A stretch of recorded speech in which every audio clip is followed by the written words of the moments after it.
Pork belly, cilantro, peanut powder, and red sugar are stuffed inside the steam bun. The combination becomes a Taiwanese hamburger, which is called guabao in Taiwanese. This beloved snack, usually found only in Taiwan, is surprisingly now available at a shop in the U.S. The shop, Baohaus, was opened by a Taiwanese-American chef in 2008. He rose to fame by selling the Taiwanese hamburgers on the Lower East Side of Manhattan. The buns are now the specialty and best-selling item on the shop's menu.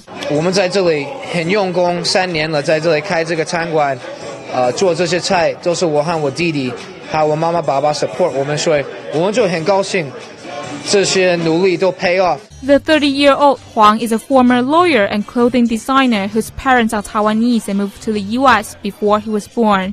Because of his restaurant success, Huang has been selected to host a TV cooking series called Cheap Bites on the Cooking Channel in the United States.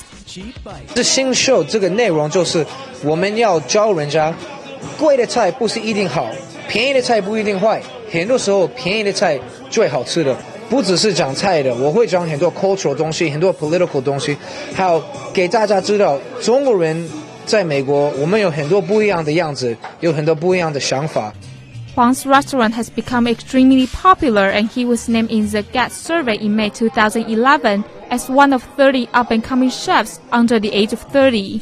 Huang, an occasional journalist and frequent blogger, said his work as host of a TV series will include traveling around the U.S. to find cheap but high-quality dining places. CNA, New York.